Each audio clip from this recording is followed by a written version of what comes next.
What is up, and welcome back to another episode of So There's That. I am your hostess, doing the mostest, Kibanshi, and we are hit. We are here with it, season 1, episode 2, titled The Thing in the Dark. It was written by Austin Guzman, and the director was Andy Muschietti, and the cinematographer was Daniel Vilar. So I know I have a new structure and everything and how I want to categorize it, but this episode was so chaotic and so much in the best way that I had to organize it the way that I'm used to. So we're gonna still kind of go through our categories, but it's grouped by location, because it was just a lot of back and forth going on. They really showed a lot of simultaneous situations happening. And the way that I want to deliver this, my brain, ADD, ADHD, it just be all over the place.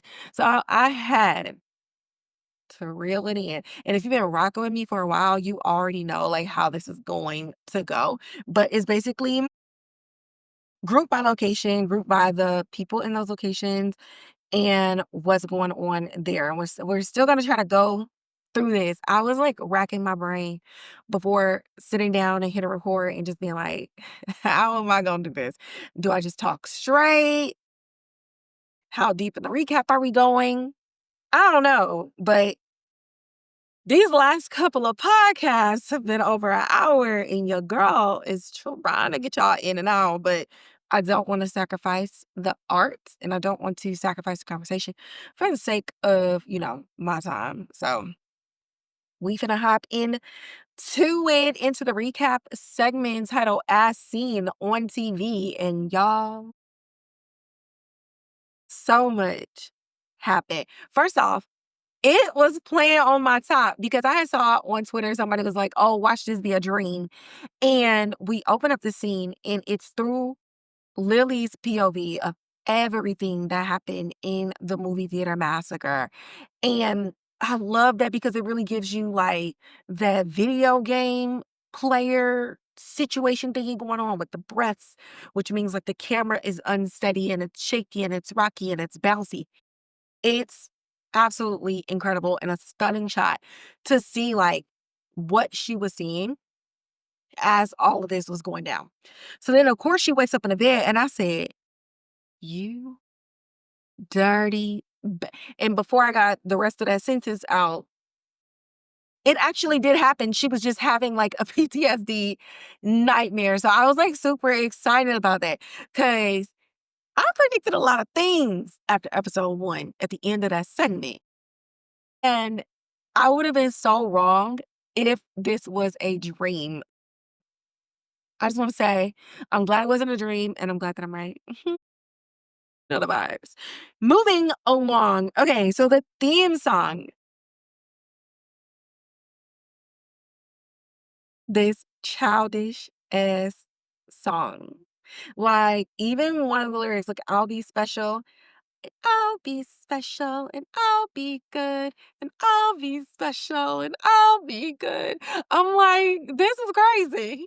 Y'all are crazy, but we finally get the title opening sequence and we really get to see in the promos what that watercolor 50s 60s art looked like and its purpose, not only to fit the timeline, but if you look at this title card, there's a lot of things in there. We're going to dissect that at the end, but I just wanted to talk about that because it's the first time that we're seeing this and it's amazing.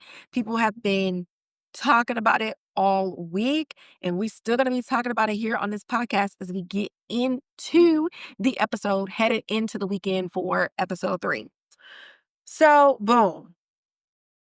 We at Ronnie house, and the cops is casing the joint. And like I already said, they're going to try to pin this on her daddy Hank. And so inside of this car, you have, I want to say, the rookie cop being like, do you really think he did this? And the cop in the driver's seat was like, hey, Chief's like think so. Like, so, we need to carry out these orders or whatever. And the Ricky, like, that don't make no sense. The job that he has, this man ain't got no record. None of this makes sense. But they're like, listen, we're going to catch him doing something. And of course, inside the house, Grandma is pissed. She's like, first off, why you don't know where your daughter at? And why her and these badass kids going to this movie theater after dark? First off, that's crazy. That's crazy. We're Black. We don't do that. And she didn't say that, but honestly, the energy. And so they're arguing down, and she's like, listen, it's already been a week. You can't protect her from everything. And she up in this house eating all of us out of a house and a home. She is going back to school. Hank is rightfully afraid. Rightfully afraid. Some kids got eaten and torn to pieces. My child didn't live in the house either. Like, this whole tough love situation that's going on with Grandma, like, honestly, she was really getting on my nerves. But I could see both sides. And it's, I could see both sides of it just being like, okay, she can't hide from the world forever. But the fact that getting her help for seeing her friends or just students at her school die didn't come up. That's just kind of where it's like, you can really tell, even now, like a sign of the times of like, oh, just pray it away, or like, oh, it'll get better, or time will only pass. Like, this is a very traumatic event, and Ronnie is going to need some serious therapy. But all of that is happening, and time is going by, and we're getting into the nighttime. We're really getting to see like what's going on in Ronnie's house. And like one of the nights, she's in her bed, she's sleeping, and there's like this thump like on her bed, and it's like boom. And there's like this noise, and it kind of sounds like liquid and water, and next thing you know, it's like I love all the sounds. Like the composer, the music editor snaps in this episode. Like, I mean, we only got 2 episodes, but they snapped hard. And so it's red, it's surrounding, you hear the sloshing noise, and it's like all of this stuff. And she is trapped, baby. It's like a Nightmare on Elm Street dream, okay? And she's like fighting to get out, and she's finally bursting through, and we see that she burst from her mama's coos. And so mom is like sitting in the chair, and she's kind of larger than life in this situation. And Ronnie's covered in like placenta and blood and just amniotic fluid and all of these other things. And she realizes she's connected via an umbilical cord. It's gross, y'all. I love it. And this part with the actress, and she says, um, like, all I wanted to do was hold you. But she's like, oh, never got the chance because you killed me. And it's like, oh my God, just like the vocalization of the actress in this scene was incredible. I don't have my phone in here, but I really I mean, I could look it up on my iPad, but I'm not. But I just want to know, like, did she do that thing? Because as she continues to talk, it goes from like this weepy, whiny, mommy voice to like something that's just very like deadpan and demonic. But then it gets more into like that male voice, maybe an introduction of like a Pennywise-esque type of situation. But I just thought like the sound of that was so brilliant, especially given the way that the mom was situated. She's so much bigger than Ronnie, and she's looming over her. And it's just like, you're never going to get away. And that umbilical cord starts snatching back into the vagina with a mini crocodile and shark's teeth. And it's just like, oh, hell no. Like, y'all remember that Family Guy episode when it was like the reverse, and Stewie and Brian was trying to fight it before he had to do like the rebirth of going back into Lois? That was basically this scene, except a million times more horrifying. And the fact that we have not seen Pennywise yet at all, and this is the level of horror and terror that we're getting from the end of episode 1 to the beginning of episode 2. Tens. Okay, so all of this is happening, and we're now back at Derry High. So at Derry High, you got the patty cakes and Marge. They sitting over there. They're in their little circle or whatever. And Ronnie comes to school and she's headed straight for Lilly because, girl, we need to talk. We need to talk. And Marge peeps this from a distance. So they go throughout class, they go do their own thing. And we get into lunchtime. And Marge is, what does she say? So before we even get to lunch, so that was like the beginning of school. And Lily's in class, Marge is sitting next to her or whatever. And she's like, hey girl, like, we ain't talked in a while. And Lily's like, yeah, I'm aware. And Marge is like, well, I'm starting to feel like you're ignoring me. And I've been seeing you hang out with that Ronnie girl. Like, that is not a good look. Listen, I'm good with the patty cakes and I can only vouch for you for so long, girl. But if you want to get in good with them too, like, you're going to have to start distancing yourself. And Lily was like, Kim, there's people dying. Shut up. Like, Margie, girl, Phil is dead. Susie is dead. Teddy is dead. Susie's severed hand was in my hand, and my only savior was another 12-year-old girl with a hammer. Bitch, are you crazy? Get out my face. Talk about Patty Cake Baker's man. Girl, the fuck wrong with you? And she goes on about her day. So then by the time they get to the lunchroom and Margie's like trying to get her to come over to sit at the table, and Lily's like, bitch, I would rather be alone than be with you. Girl, what? What? So she's sitting over there and Ronnie comes in and she's like, bitch, what, I don't even know what's going on, but they out of the drains and they are in our dreams, girl. I was getting drowned. Do you know what happened to me last night? Mama gave birth to me again. I was alive and conscious of this entire process. We need to do something about this. And speaking of doing things, girl, what did you tell to the cops?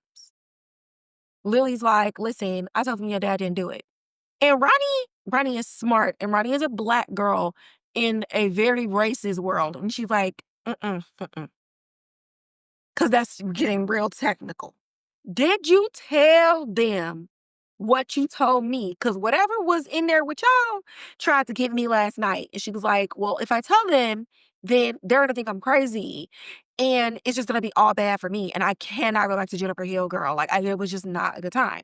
And Ronnie's like, girl, you need to tell them what they told me. They're outside, case in my daddy house.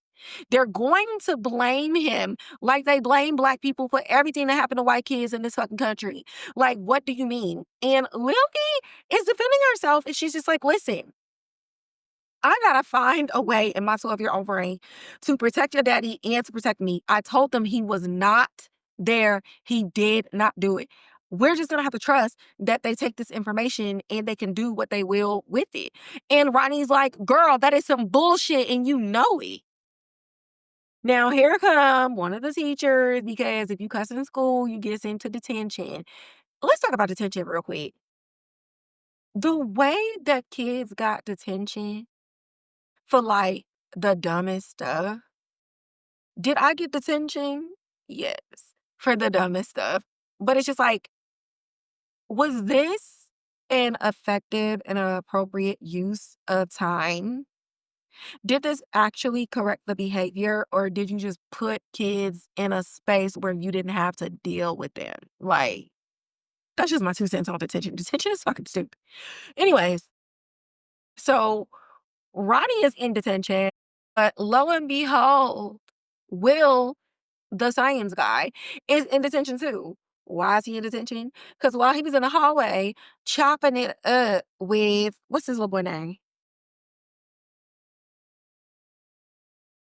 What's his one name? Rich. He meets Rich. Rich was one of the kids when he first got to the classroom earlier. They like played a prank on him. They pulled his desk or whatever. And Rich was like, "Oh, your pencils are sharp." He helped him clean up his stuff. So they in the hallway eating or whatever when some kid comes out of nowhere and throws a stink bomb. And because Will was caught in the hallway and ran into his teacher from earlier and knocked her out her shoes, y'all. A mess. I mean, loafers flying all over the place. She was like, "You." And so he in detention too. So they in detention. And Ronnie's just like, "Are you lying about doing schoolwork so that you can study some even nerdier shit?" And Will's like, "Listen, don't knock science till you try it. Take, for example, the stink bomb that I'm in here for." And he explains it, and you really get to see like this connection with the kids being made so fast. And I just love that so much because when you give children the opportunity to form their own ideas and opinions of others without the prejudices and the stereotypes and preconceived whatever from their parents, they really bond very, very fast. So a moment where Ronnie is, is frustrated and she gets an opportunity to take out her frustrations on Will by teasing him for being a nerd, she can kind of like relax a little bit and see that maybe she was coming in a little hot. And, science is cute. Will is cute. I'm cute. Okay, let's vibe.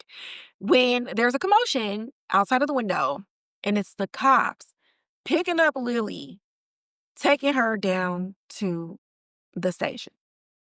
So now I already told y'all, the chief, he is hearing it from the senator. He's hearing it from every white man in town.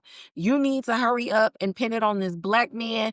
People need to get closure. These parents want answers. They want all these other things. And if you want to be elected for chief next year, then you're going to make it do what it do. So what does a crooked cop do? Go be crooked. So they pick up Lilly.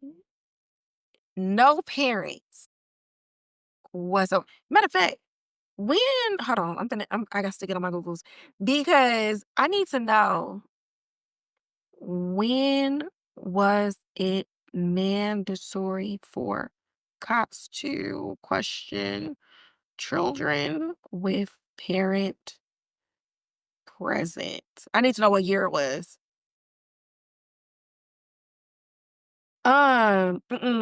This AI shit is lying. Okay. The year 2000? That's crazy. This article says March 1st, 2000, New York. Oh, wait.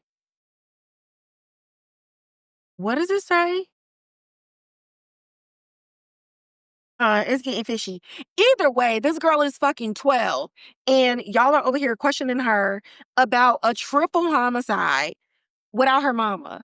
And so, I mean, they are grilling her, and she's holding her own. This is ride or die. And so he's like, "Well, you saying he didn't do it, but you were the only one in the room. You even said that Ronnie didn't come down. There was a hand in your hand and there was blood all over you. So are you saying you did it?"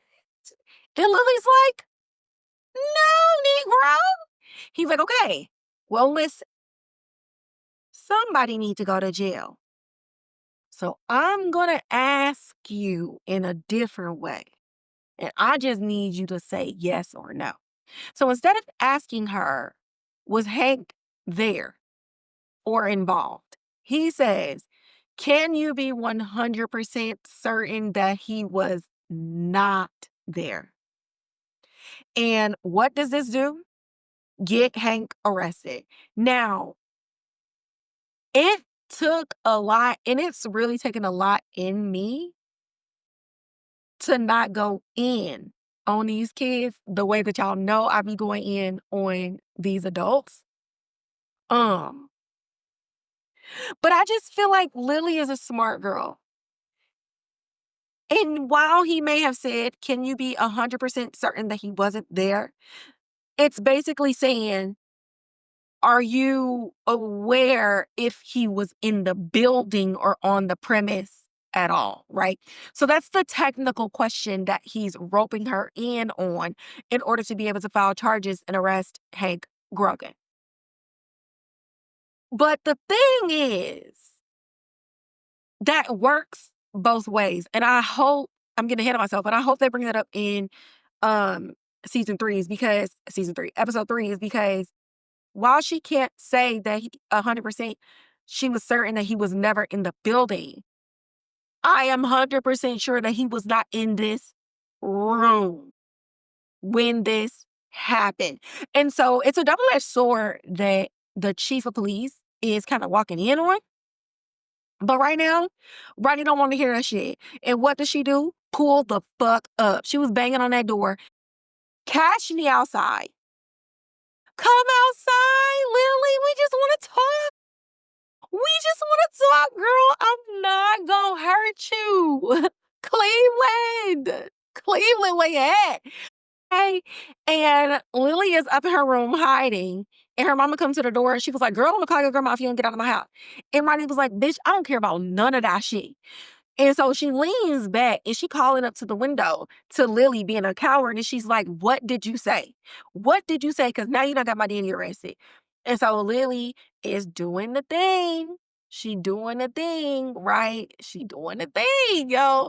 And I'm just gonna leave it at that. Y'all know the thing that I'm talking about. And it's peak WW. But I'm gonna assign a little bit of grace because my sis saw her daddy get squashed and churned up.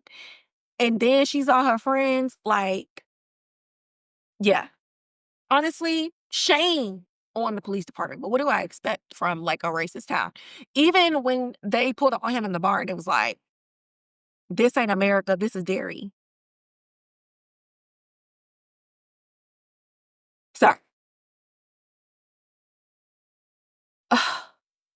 um, mm. Derry is a city in Maine. Maine is a state in the United States of America. Like, I like, wait, wait. But you know what? I mean, it's a sundown town anyway. It is what it is. It makes sense. It tracks. So all of that happens. Hank is arrested. Ronnie is gonna beat her ass on site. Like honestly, Lilly, don't even go back to school. So all of this stuff, all of this commotion.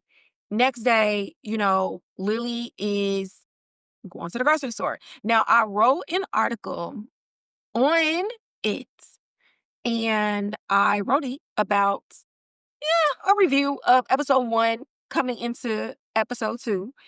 And I talked about how in the 60s, you really started to see latchkey kids be born. And by latchkey kids being born, I'm simply meaning like the term, right? Women were going into the workforce at astronomical rates. And because they were going into the workforce and gaining some form of independence, they were actually legally able to divorce their husbands and leave unhappy marriages. Unfortunately, this left the women with the kids and they were still going to work because they needed to make ends meet, even with the alimony. And so the kids were there by themselves. That mama gave them a key, told them to put it around their neck. Don't lose it. What's our address? Repeat it back to me. What's our phone number? Repeat it back to me. If you get home and I'm not home, what's the neighbor's name? Where do they live? All of the stuff that kids these days don't even take the time to memorize. I still memorize phone numbers. I still memorize addresses. I memorize license plates, all of those things. And it was really big between like kids growing up in the 60s and like the early 2000s. And so this is like the birth of that. So when you see Lilly in the store and the guy's like, oh, your mom's sending you grocery shopping again. And she's like, yeah, she's working a night shift. So, I'm doing it. And so these kids are growing up fast. There's a reason that they were 14, 15, smoking, drinking, on drugs, all type of shit, because they had to be adults simply by circumstance. So she's walking around and this scene, another incredible scene in this episode. She's walking around and you just hear like, little ham radio in the background and just like the regular like timed store announcements and the different sales and like the radio thing. And she's walking.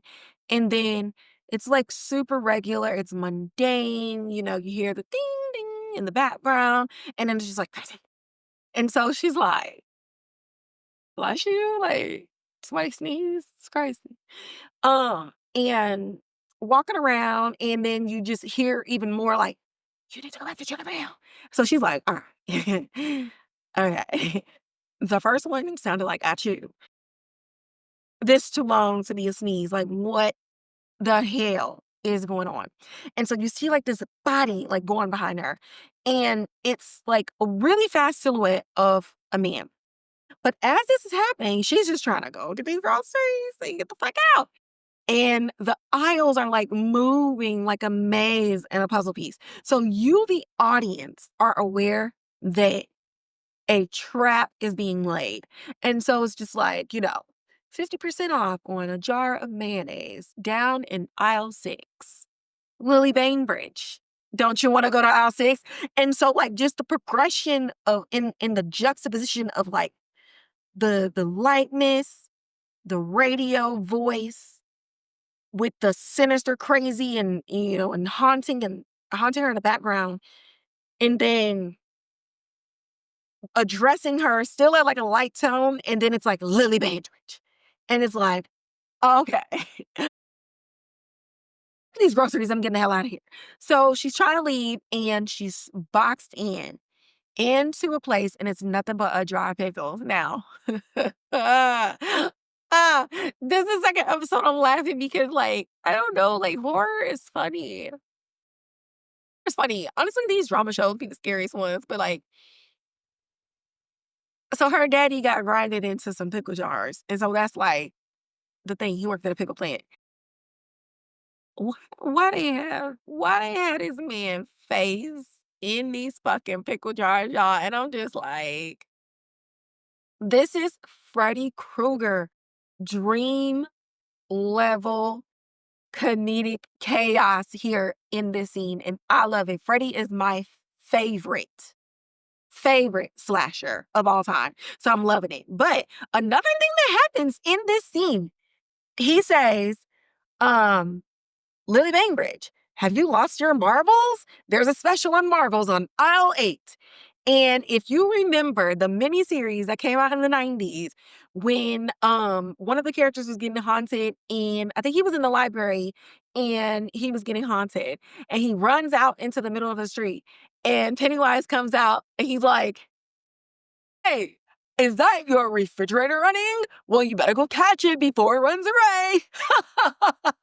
And so it's like that same voice. And I just felt like this was an absolute nod to that scene from the miniseries. And I loved it so much. To this day, I like will randomly do that. Like when the refrigerator makes a noise in a house, and like I'm by myself, that's the first thing I be thinking of. It's like, you be sitting there chilling and you hear like the dun. I'm like, it's the short for the running. It's don't mind me, y'all. Whatever. I'm corny. Listen. I'm corny. I like corny jokes. I like corny horror, and I love this moment.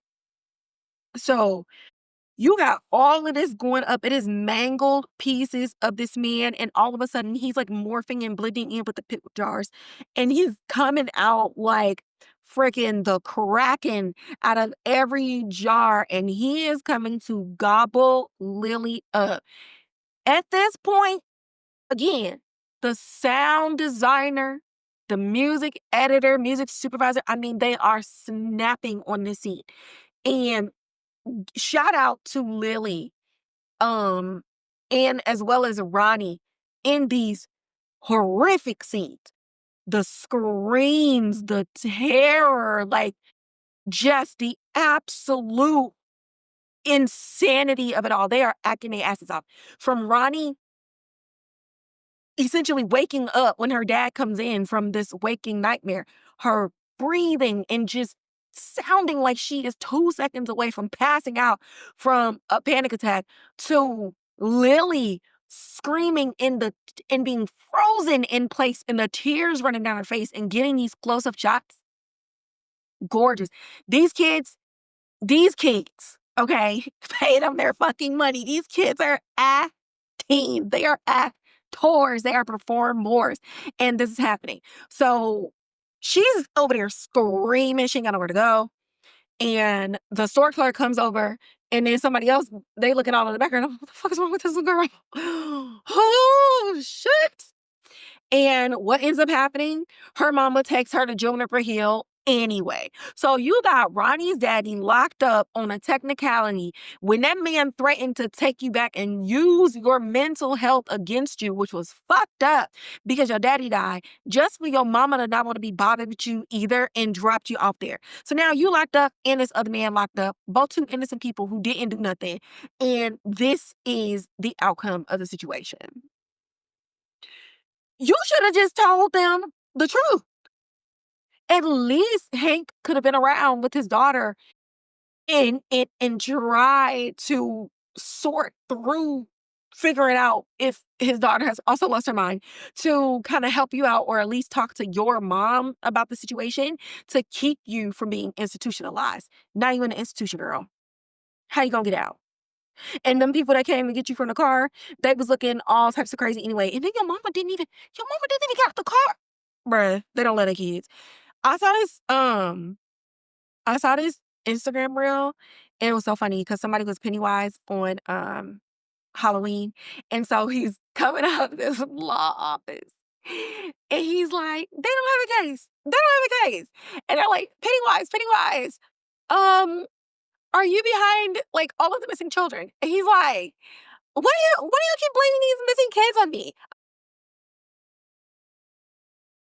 These missing kids, okay? How about you ask these parents why they don't know where the fuck their kids are? Why don't you know where your kids are? You over here coming over to me. That makes you a bad parent. That doesn't make me a murderer. Like, question them. Don't question me.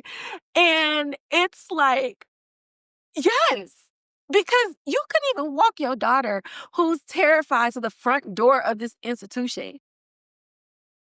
You're barely leaving food at home for your kids. Your daughter is out here going shopping. Like, why don't y'all know what your kids doing? Why are you uninvolved? But you know who's not uninvolved? Charlotte Haley.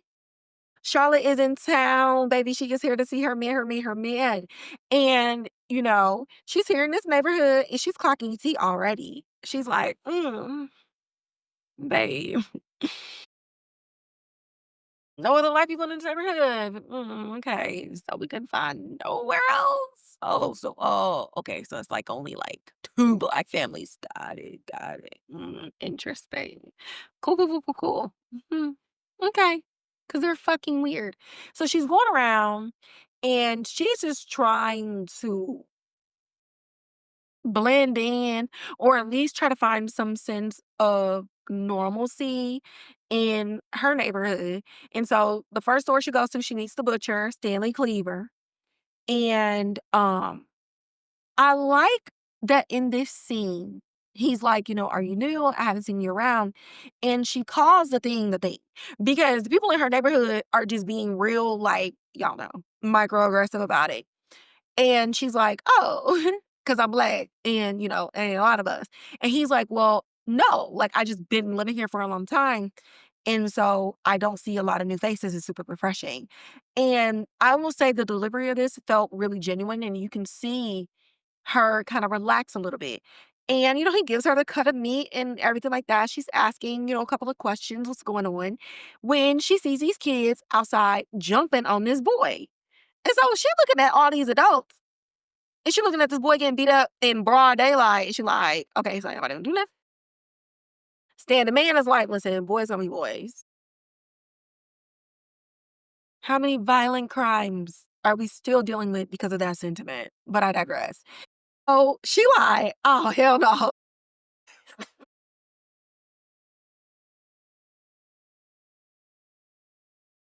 It was just like, I'm just gonna let what would naturally come to me, come to me. So she's running across the street. She was like, y'all, get off him.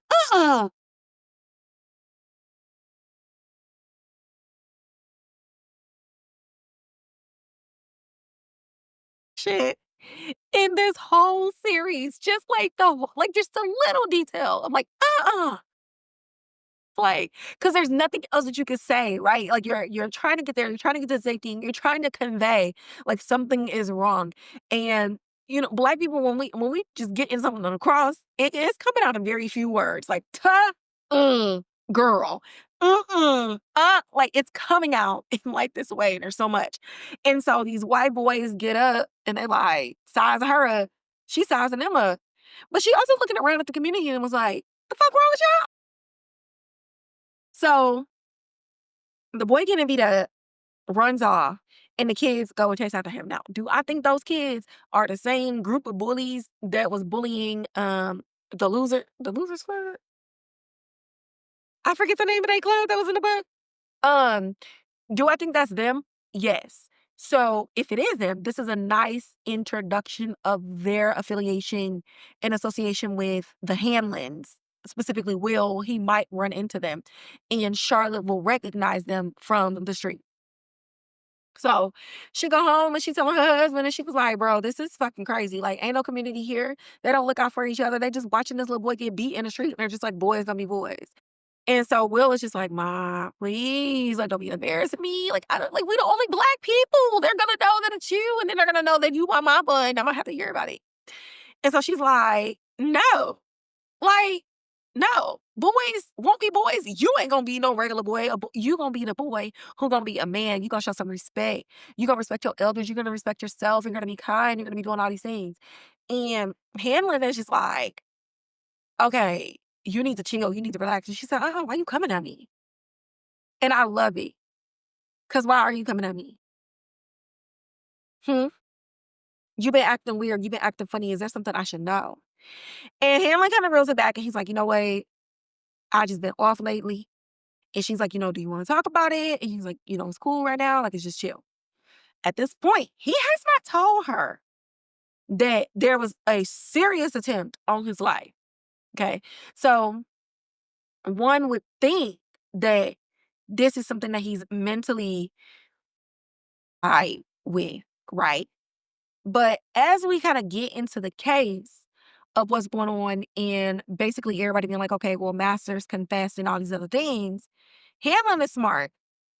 He goes to the jail and meet Masters and he's like, bruh, I know you a racist piece of shit and you damn sure don't want me here.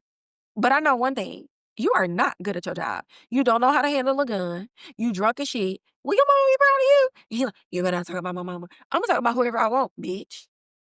Now, here's the gun. Here's the ammunition. Knock knock. Who's there? Your mama a hoe, basically. And so Master's goes and he gets the gun and he's trying to put the cartridge in there to shoot Hanlon and he can't even get it in there. And Hanlon grabs it and was like, yeah, that's what I thought. So he brings it to General Shaw. He was like, hey, he definitely want me dead. That motherfucker went in this room last night. Oh, I'm gonna go bring this up with OSI and we're gonna open up a formal investigation because I don't know what the fuck this is. And so General Shaw's like, you need to have a seat. Y'all, why did General Shaw set this shit up? Now, I got my notes from the first episode. What did I say? Hold please, hold please. Where it say? Cause I gotta bring the receipts. Oh, did I say it on here? I definitely said it in my last video where I was like, I feel like the general is setting him up for whatever it is that they have going on. Was I right or was I right? Do I be paying attention or do I be paying attention? Mm, I be looking at them non-verbal cues. Fuck what these performers are saying. Fuck what these characters are saying. Watch their body language. Watch their eyes. This is why you can't be on your phones when you watch a show like this. Because it's the stuff that is unsaid that is driving the narrative forward. And you also gotta listen for tone too. So I'm like, I'm locked in. I was locked in on his ass. I'm like, something ain't right. So we find out that General Shaw wanted to test basically how he would be in the face of death because the injury that he suffered from in the war is not an injury that one would see. He has a very specific injury to his amygdala, which actively inhibits him from feeling fear at all. And so this is like an attempt for General Shaw to use him as a machine, putting black bodies in the front line of fire. What does that sound like? And get to what they're actually trying to do and what Hallorann's purpose in this as like why he's here as well. All of this comes to a head when General Shaw's like, all right, I wasn't really gonna let them kill you, but I just really need to see like what was going on. Cause you have a rare condition in this day and age. So he's like, get us a ride. So they're driving out to the dig site, and this is the fourth dig site that we found out earlier. And we find what Hallorann is actually doing. So General Shaw's like, listen, some shit like crash landed, some crash bandicoot type shit. And we are looking to grab this to get this weapon so that we can end this war before it gets started. And this is really about like information. And wars are, I mean, they're rooted in that, who's going to be the first one to get this? Let me get this nuclear thing and like kill you so you know not to fuck with me type of shit. So they're trying to get this weapon, swing their dick around to all the other different countries so they could just say, America. And they get there and they're like, yo, we hit something. And Hallorann's like, I fucking told y'all. Fucking told you. Yeah, Colonel Fuller. I think that's his name. And they pull out this car that is buried into earth. Whose car is it? None other than that crazy ass family from episode 1. All of their skeletal bones. The mom, the dad, the son, and the daughter. So there's that. It. Welcome to Derry, season 1, episode 2.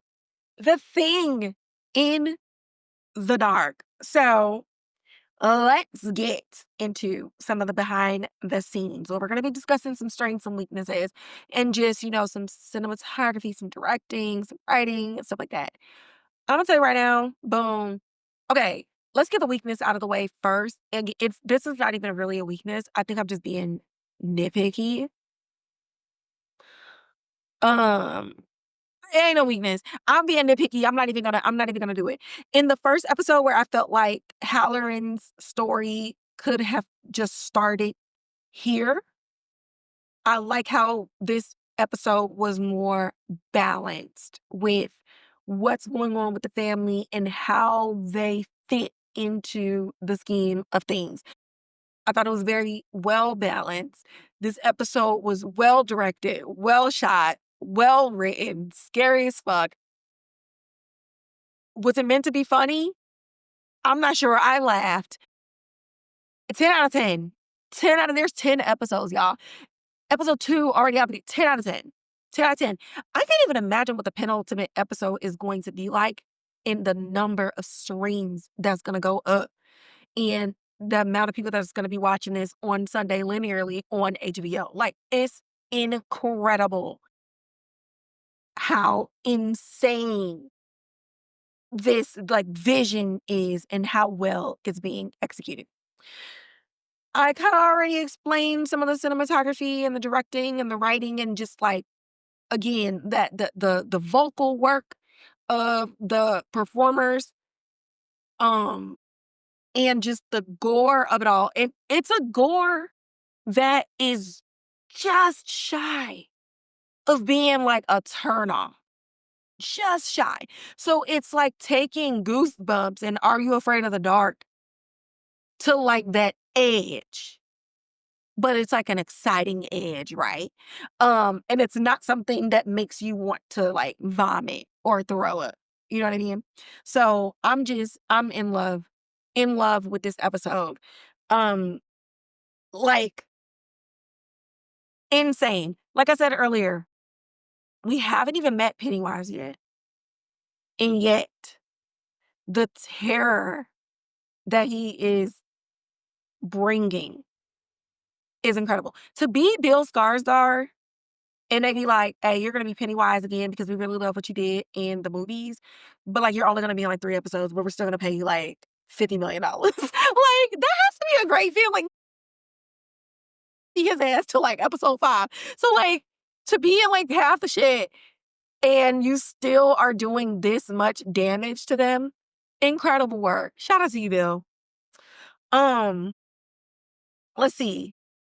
Anything else as far as that? Because I did get into it, so I don't want to belabor all of this and beat a dead horse. No, 10 out of 10, no notes. So now moving into our B-roll segment where we talk about some predictions, some speculations, depending on relationship dynamics and stuff, we're getting into those things. So first and foremost, I want to start with relationship dynamics, more specifically, the relationships that Lilly has. Well, first, this relationship between Lilly and Margie is crazy. Margie girl, you are not a friend. And Lilly is realizing that so fast.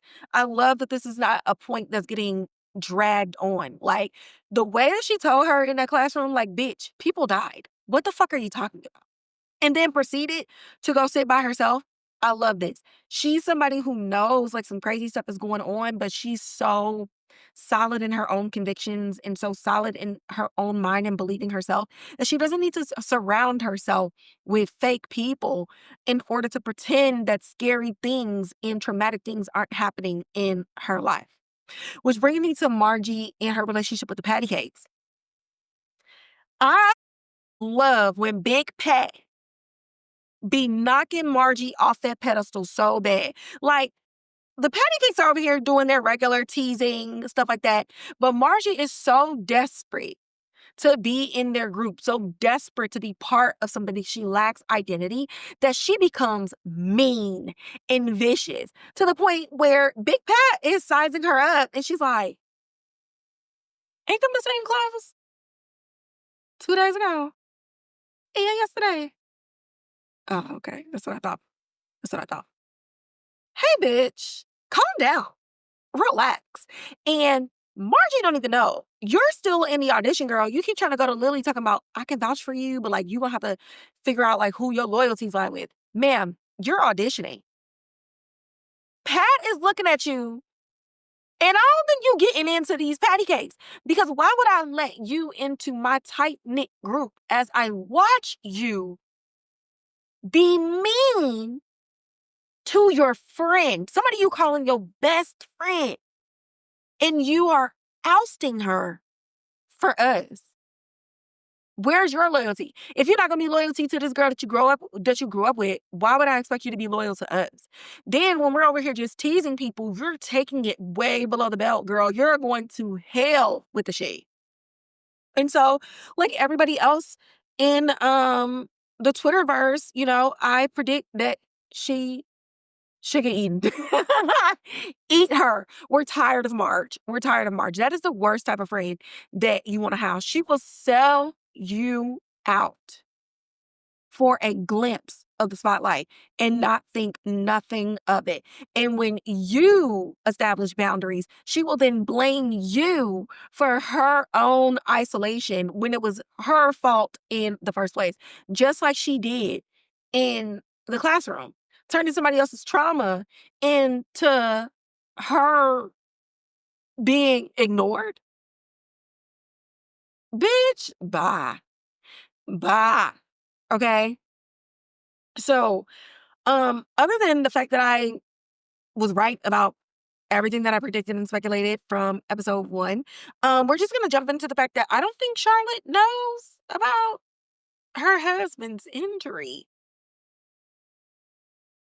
And I think his injury is the thing that was at play at the dinner table and not him getting jumped or trapped, or maybe it was like a combination of the two. But knowing that he has no fear and there's some things kind of messing with the regulation of his emotions, there was a moment where she didn't really recognize him yet. This is not how we talk to each other. This is not how you come at me, and yet something's different. And so he can logically recognize that he is being different. And so he can pivot and correct in a way that feels familiar. But are we moving into apathetic territory? And then if General Shaw gets what he wants from him, how far down that rabbit hole are we going to go? And will Charlotte recognize that and clock that before it's too late? So I'm feeling like by episode 4, she gonna start figuring some things out. Going back to Lilly and her relationship with Ronnie is, oh my God, it's so complicated. At any age, this is just a complicated situation for anybody to be in because both Lilly and Ronnie are right. Like I said in the recap and the review of episode 1, if Lilly says something, she is at risk of being institutionalized. If she doesn't, then there's this wild goose chase and their need to pin it on the black guy. What happened? They pinned it on the black guy. And her ass still is locked up. But the argument that they had in the lunchroom, it was just really important because they are both right. They are both scared and they can only make the decisions based on the tools that they have as 12-year-olds. And they're both the only daughters of single parents. Just even having to grow up fast in their own households, but lacking the knowledge and the experience of life to make well-informed decisions. And so as they're having this argument as 12-year-olds, the baseline of what they're arguing about is protecting the father and protecting the self. And Lilly tried to do both. She tried to protect herself and Ronnie's dad. But she's 12. Of course, she got manipulated by the cops. And so now we're here and there's conflict there. There's friction there. I think that they can overcome it. Ronnie is smart. And I feel like she has a forgiving spirit. But I think the fight and what Ronnie's experience is as a Black girl is going to be something that Lilly has to confront and has to acknowledge and to accept in order for Ronnie to really trust her and bring her back into the fold as they try to battle this unknown monster. Lilly's going to have to try to understand how it's different for Ronnie, how it's different from their family, and how the police will try to manipulate white kids and white families against the Black families in the neighborhood. And this is definitely a foreshadowing of what's to come for Will and his family. I definitely believe that this is the foreshadowing of how this town is going to turn on the Black people. Let's see. Another thing, I didn't mention this in the behind the scenes, but I did write this down. Taylour Paige's acting. I love it. I have a friend who says that my acting reminds her of Taylour Paige. So I'm going to accept the compliment. I'm going to accept it because I'm enjoying what I'm seeing in this.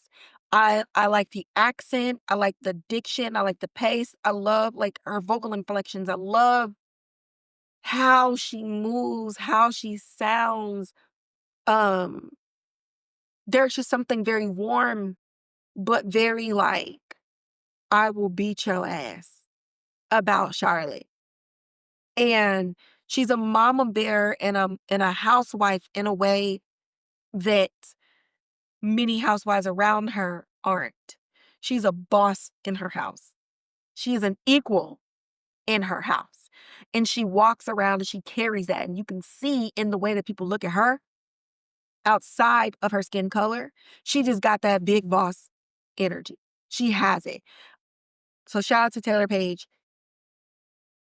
Again, just bringing it back to the musicality of it all, and the discoveries of things, like the car scene when they were pulling the car out of the mud, out of the ground. Again, that sound, it just sounded like Jurassic Park, but then also like a a roar underwater, like it sounded like a T-Rex. Um, it just alarming. It was just very alarming. And to end that episode with that sound, I think is a signal, literally, um, to episode 3 giving us a glimpse of Pennywise. I don't know. What do y'all think? You tell me. Those are the things that I have. Um, but before we get into the hot reels, I do want to talk about the theme song. So let's get into this theme song and let's just get into like the whole opening sequence. Okay, so the theme song is so bright and so innocent. But when you look at the images, oh my God, it is a massacre on the screen. So, um, again, another nod that I picked up on was the photograph scene from the miniseries, where I think it was Mike Hanlon. He gets the photograph and he's sitting there with all of the frames and he's, flipping through the pictures, going through all the things. And then they see Pennywise like at the very back of a road. And then he starts moving and he's doing flips and shit. And he's down and he's on the lamppost and he's up on the side of the building and he's doing all these other things. Um and so the title card reminds me of that photographic scene from the movie. And I feel like that is the connection. Um Muschietti's, let me know if that's what y'all was going for, because that's what it reminded me of. So, in this, you see like the cartoon image, like it's almost like a what you call those Archie cutouts, the comic section of the newspapers. Um, and you see all these kids in these different scenes, and then like off to the side, there's like one kid by themselves somewhere. They got distracted or something. So one is like a little girl looking down a drain, right? And then you see like two like lights, right? Obviously in some eye sockets. And then like another scene, these kids are playing, but then there's a boy running after a lollipop. But on the other side of the lollipop is like the string attached to a clown hand. And so you're going through this sequence of events that seems pretty innocent, but as you continue to get to each scene, you get more and more of Pennywise's presence. You get the flashlight eyes. You get this motherfucker hanging off the side of a building with one of those little flash like pistol pop guns that you get at the fair. And they're getting bloodier and bloodier and bloodier until you finally get to the end. And where it says it's just nothing but blood. And then like the image of like some kid. And then the rest of it are pictures going across like welcome to Derry. And I just love it. And so it's like this song, but then like at the end of the song, it's these kids being absolutely destroyed by this monster. Love juxtaposition. Love when you have to pay attention. in like film and TV commentary these days, I just feel like people aren't consuming the art. And I was listening to The Read earlier, and Kid Fury read, he wasn't necessarily reading like a person, but he talked about how like consumers and viewers and audiences are basically being disrespectful to the art and to the artist by coming cons- how did he put it?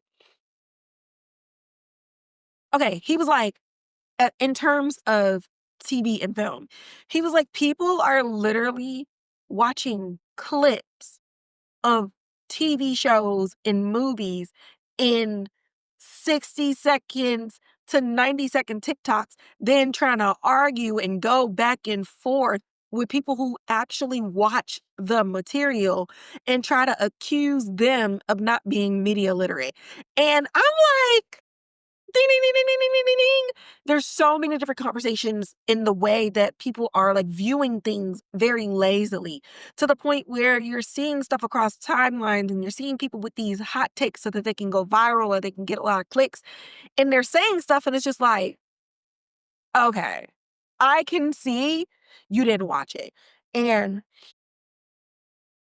I started noticing that a lot within the last 6 months, to the point where if I can literally tell, like, if somebody says something that is, like, completely opposite of what I know I just seen with my 2 eyes, I started to learn when people are just baiting you, or when people got their information based off the source of another source who had heard something from a 30-second clip of this thing from that. I don't even respond. I don't even engage. Um, and so it's shows like this, right? Kimashi, why do you bring that up as you talk about the title card? Because it's art like this, where it's more than sitting in front of TV, watching these actors do their thing, and then it's like open credits, end credits, the end. It's more than like hearing it as you are doing a million other things. Just based on the intro alone, you have to put your phone down to see what I'm talking about with this intro. You have to. You have to put your phone down to see what the performers are showing you when there is no dialogue. And then, in order to have riveting and intelligent conversation, even about the silliest of shows, you have to have watched the thing. Not the viral clip, not the hot take, not this 2-minute um TikTok, not somebody's reaction to the reaction to the reaction of a 20-second teaser. You have to actually sit down and watch. And with it, Welcome to Derry, they're making you sit your ass down and watch this show. This is not something that you can just consume through osmosis. Like, you have to consume it or get out of the conversation. And so I'm loving the conversations around this. The book lovers are out here. The lovers of the miniseries are out here. Everybody's making their connections. People are cracking the book open again, and they're doing like family trees, and they're doing all of these different things. And it makes TV fun. Oh my God, I'm having the time of my life just looking at all of the different fans of Stephen King's It. I don't know what is attacking me right now. Like, what is on? But now that's settled, we're going to get into our hot reel segment where we talk about hot takes, whether you have them, whether I have them, whether the characters have them. You know what I'm saying? First hot take. I kind of already mentioned this earlier, but Lilly did the right thing. I hated saying it, but Lilly did the right thing. Like, if it's between me getting locked up and your dad, who I don't even really know, and I just met you getting locked up. I'm gonna do my best to keep us both free, but I'm taking care of numero uno first. Like, Lilly was right. Lilly was right. That was the only hot take that I had. Everything else, 10 out of 10. No notes. Flawless episode. These are my thoughts. These are my opinions. It is what it is. If you want to fight somebody, go fight the people who made this show. But yeah, that is going to wrap up this episode of It. Welcome to Derry. Y'all know the drill, y'all. Like, share, subscribe, hit that notification bell, leave comments in the comments box below. If you got people that only want to listen, give them something for their commute. Share that Spotify and that Apple Podcast link, girl. And over here on this channel, girl is gender neutral. And you can also follow me on Instagram at So There That Podcast, where I post film and TV news and updates. I already mentioned earlier that I wrote an article and a review about it, talking about some things that I did not even say in the last podcast recap or this one, okay? Your girl is here to diversify that content and just give you alternative ways of looking into things. And you can find the link to that Substack in the bio of my Instagram page. You can also follow me on TikTok, where I do short form recap and reviews of things that I do not talk about on the podcast, and that's going to be at Kivanchi. You can also find me under that same tag on Twitter on my main page, where I'm talking about everything under the sun that has to do with film, television, and music. And that's whether it's shows that I get to screen, it's whether it's shows that I'm just watching for fun, or getting on a timeline and live tweeting about the shows that we're all watching together. I'm here for it all.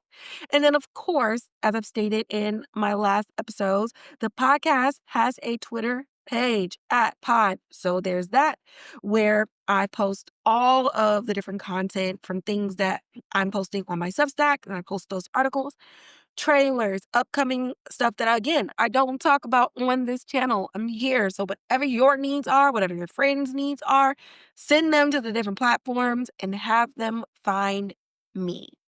And with that, I'm going to catch y'all in the next episode.